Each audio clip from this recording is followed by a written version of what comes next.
Our story begins during a dark period for the Israelites, who were oppressed by the Philistines for 40 years.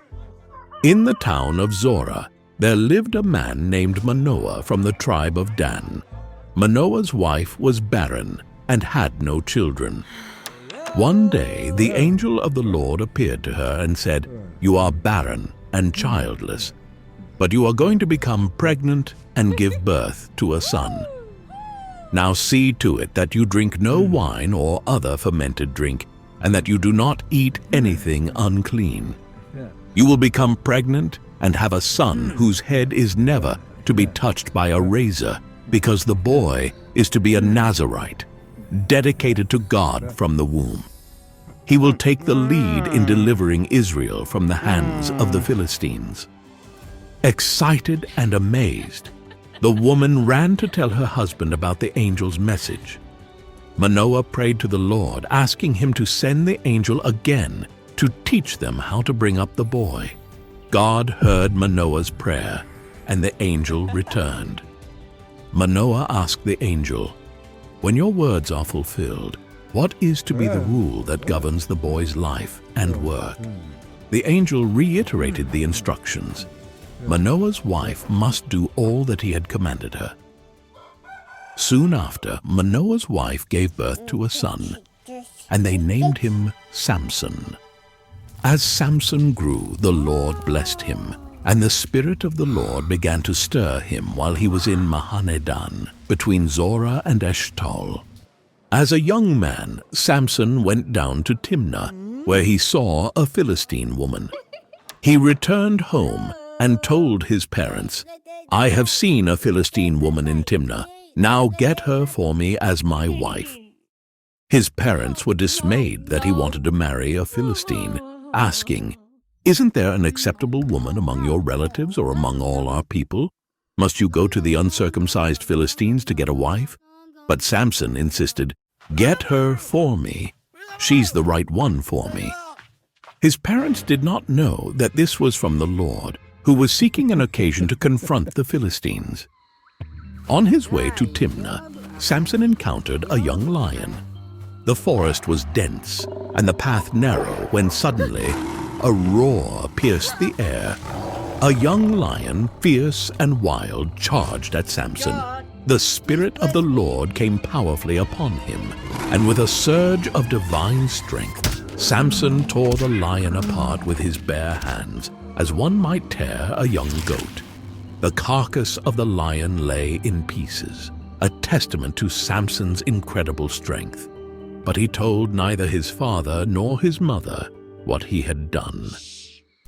Later, when he returned to marry the woman, he turned aside to look at the lion's carcass.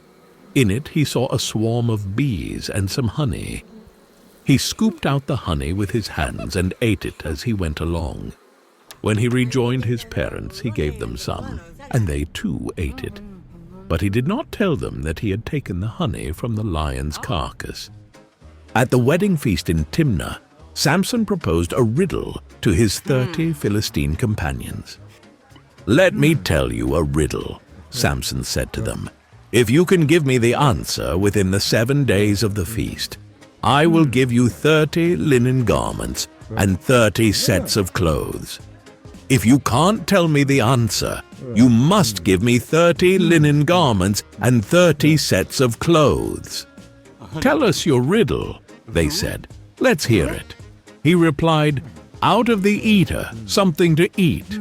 Out of the strong, something sweet." For 3 days they could not give the answer. On the 4th day, they said to Samson's wife, "Coax your husband into explaining the riddle for us, or we will burn you and your father's household to death. Did you invite us here to steal our property?" Then Samson's wife threw herself on him, sobbing, "You hate me. You don't really love me. You've given my people a riddle, but you haven't told me the answer." "I haven't even explained it to my father or mother," he replied. "So why should I explain it to you?" She cried the whole 7 days of the feast. So on the 7th day, he finally told her because she continued to press him. She in turn explained the riddle to her people. Before sunset on the 7th day, the men of the town said to him, "What is sweeter than honey? What is stronger than a lion?" Samson said to them, "If you had not plowed with my heifer, you would not have solved my riddle." Then the Spirit of the Lord came powerfully upon him. He went down to Ashkelon, struck down 30 of their men, stripped them of everything, and gave their clothes to those who had explained the riddle. Burning with anger, he returned to his father's home. And Samson's wife was given to one of his companions who had attended him at the feast. Later on, during the wheat harvest, Samson took a young goat and went to visit his wife. He said, "I'm going to my wife's room," but her father would not let him go in. "I was so sure you hated her," he said, "that I gave her to your companion. Isn't her younger sister more attractive? Take her instead." Samson said to them, "This time I have a right to get even with the Philistines. I will really harm them." So he went out and caught 300 foxes and tied them tail to tail in pairs. He then fastened a torch to every pair of tails, lit the torches, and let the foxes loose in the standing grain of the Philistines. Fields were ablaze, the smell of burning crops filled the air, and the cries of the Philistines echoed as their livelihood went up in flames. He burned up the shocks and standing grain together with the vineyards and olive groves. When the Philistines asked, "Who did this?" they were told, "Samson, the Timnite's son-in-law, because his wife was given to his companion." So the Philistines went up and burned her and her father's house down.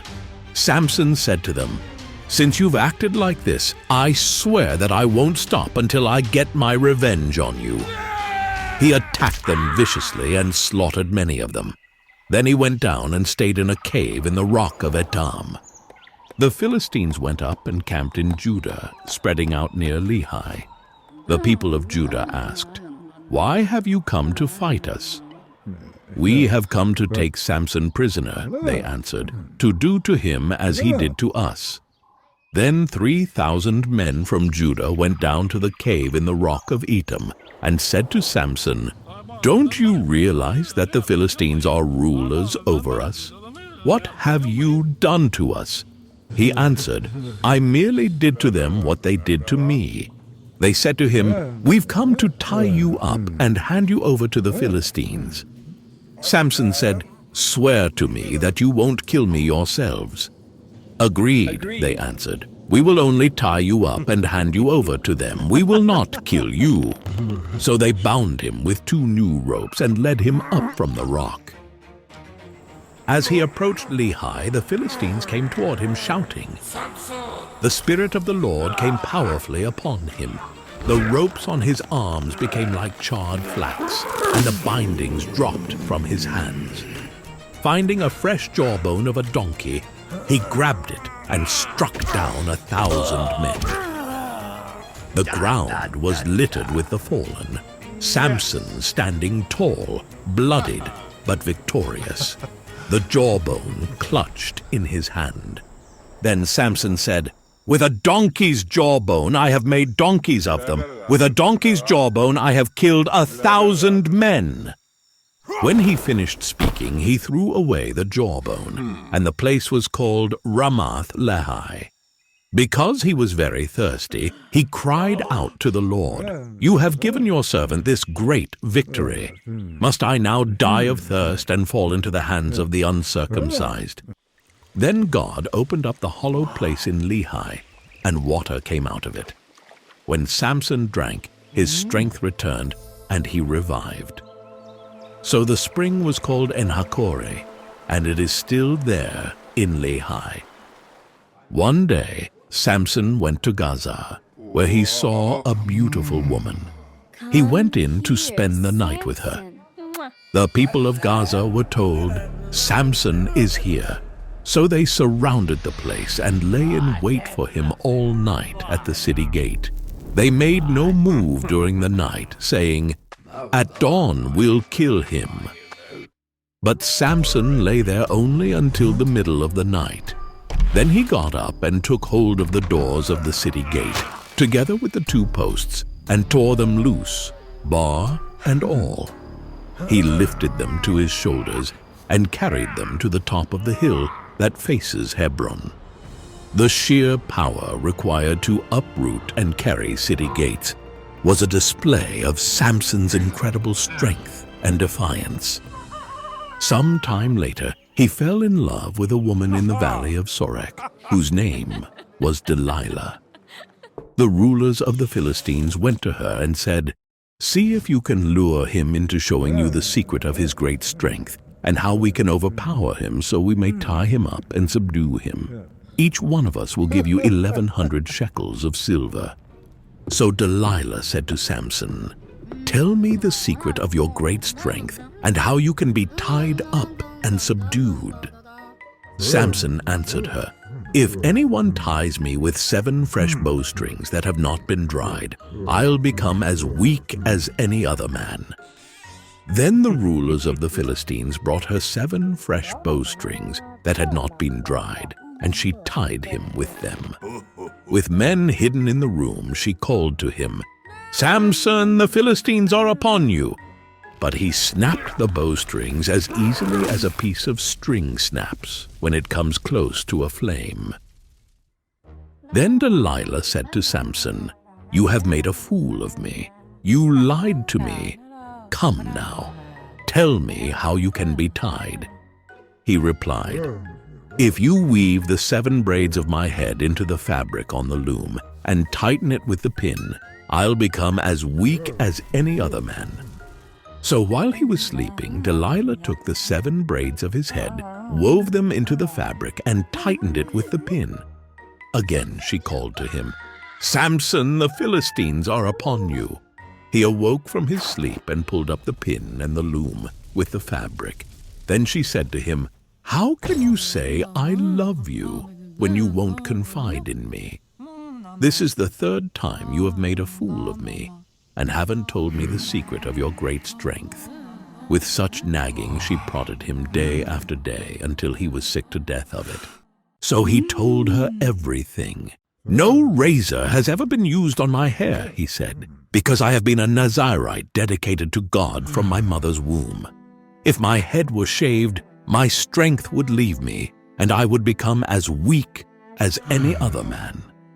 When Delilah saw that he had told her everything, she sent word to the rulers of the Philistines, "Come back once more. He has told me everything." So the rulers of the Philistines returned with the silver in their hands. After putting him to sleep on her lap, she called for someone to shave off the 7 braids of his hair, and so began to subdue him, and his strength left him. Then she called, "Samson, the Philistines are upon you." He awoke from his sleep and thought, "I'll go out as before and shake myself free." But he did not know that the Lord had left him. Then the Philistines seized him, gouged out his eyes, and took him down to Gaza. Binding him with bronze shackles, they set him to grinding grain in the prison. But the hair on his head began to grow again after it had been shaved. Now the rulers of the Philistines assembled to offer a great sacrifice to Dagon, their god, and to celebrate, saying, "Our God has delivered Samson, our enemy, into our hands." When the people saw him, they praised their God, saying, "Our God has delivered our enemy into our hands, the one who laid waste our land and multiplied our slain." While they were in high spirits, they shouted, "Bring out Samson to entertain us," and he performed for them. When they stood him among the pillars, Samson said to the servant who held his hand, "Put me where I can feel the pillars that support the temple, so that I may lean against them." Now the temple was crowded with men and women. All the rulers of the Philistines were there, and on the roof were about 3,000 men and women watching Samson perform. Then Samson prayed to the Lord, "Sovereign Lord, remember me. Please, God, strengthen me just once more, and let me with one blow get revenge on the Philistines for my 2 eyes." Then Samson reached toward the 2 central pillars on which the temple stood, bracing himself against them, his right hand on the one and his left hand on the other. Samson said, "Let me die with the Philistines." Then he pushed with all his might, and down came the temple on the rulers and all the people in it. The ground shook, the walls crumbled, and the cries of the Philistines filled the air as the temple collapsed. Thus he killed many more when he died than while he lived. Then his brothers and his father's whole family went down to get him. They brought him back and buried him between Zorah and Eshtaol in the tomb of Manoah his father. He had led Israel 20 years. The life of Samson is a powerful reminder of how God can use even flawed individuals to accomplish his purposes. Samson's extraordinary strength was matched only by his human weaknesses. Yet, in the end, he fulfilled his divine mission. Through his life, we learn about the importance of faith, the dangers of temptation, and the ultimate sovereignty of God's will. Do you want your children and other families around the world to learn the Bible through animated movies?